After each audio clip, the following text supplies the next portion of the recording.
Hey guys, welcome to TGS. Today we're going to look at this. This is a really unexciting looking gun, unfortunately. This is the MVP LR.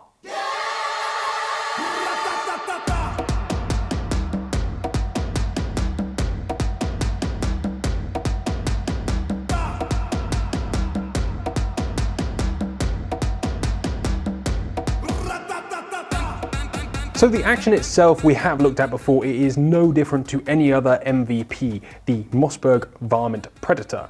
Same barrel, same everything, same threading, same crown. It's quite cool. It's strange they didn't put the recessed crown on this, but they do on their less exotic rifles, but it's fine.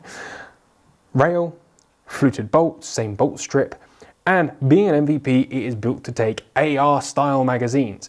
What is interesting about this one, unlike the chassis rifle, the LSS, the light sniper system, it doesn't have a side button, but instead has the button in here. One thing is for sure is that the magazines will not fall out of this rifle because it's actually still quite difficult to take out. You have a little button up here, you just put your hand on, press down, and out she comes. What you do need to do is just give the magazine just a little press in for that to work. It is a very small movement. I actually don't dislike it. However, if you're after a rifle with easy or quick mag changing, perhaps this is not for you, but the availability mags will be quite nice.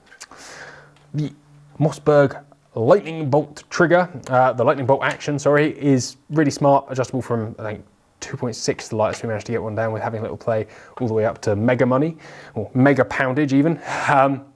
But this rifle is made special purely by virtue of its stock, the magazine release system being part of that.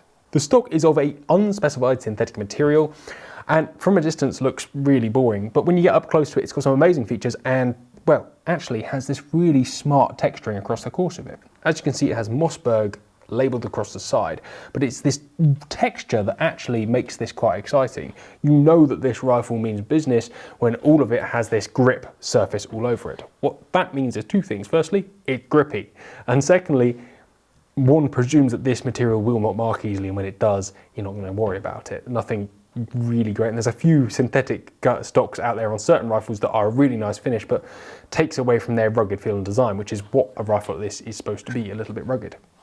You have a large beaver tail, big fat Varmint 4 in there with twin studs. Surprised me that it doesn't come with a rail as standard, or a bottom picketing rail or something like that, but easy enough to fit one. But where it gets exciting is here, it is pillar bedded. So you've got that pillar bedded style accuracy and longevity and versatility. And here you have the Mosscoat adjustable cheek piece, which is really smart as well. So as standard with this drop right to the bottom, it is probably too low for many people. However, with the push of this very subtle button on the side, out it comes. As you can see, you have a threaded bar here, so it has a complete adjustable height, and it also has adjustable cast as well, so you just have to undo those. The hardware is non-exotic, I should point out, but it appears to be quite rugged and well put together.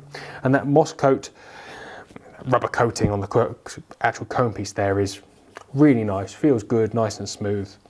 It's a nice thing, everyone seems to be doing something along those lines nowadays. So, how high can you get it? An extra inch of comb height. That is going to allow for some serious scope. So, if you're after a long range rifle, this might be handy, setting your scope up as high as it may need to go for, well, let's say you want to shoot 1,000 yards, why not? It's manageable, it's 6.5 Creedmoor. And, you know, for $1,000 as well. So it's a very reasonably priced long range rifle. What is annoying is the stock is a little bit short, but it's not going to be a hard thing to have a pad put onto if you need to. It would be nice to see perhaps a pad system or something to match the cone, but again, you can't have everything. In an attempt to lose some of the straight line that you'd usually expect on a type of gun like this with this big upright grip, they've scalloped out a little bit and left you with a little M for Mossberg on the bottom.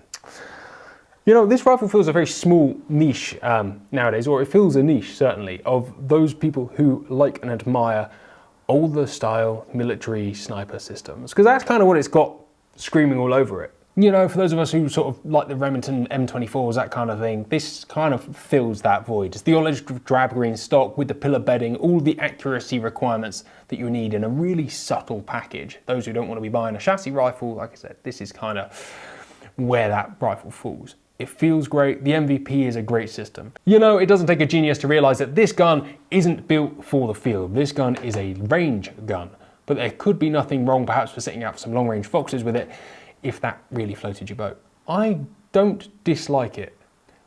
I don't think it does anything for me aesthetically whatsoever, but specification wise and subtlety, it's a bit like having a 1,000 horsepower Golf, isn't it? You know, you turn up, you can beat the Ferraris, but it still looks like a Golf. Not that there's anything wrong with the Golf, we like Golfs. Guys, thank you very much for watching.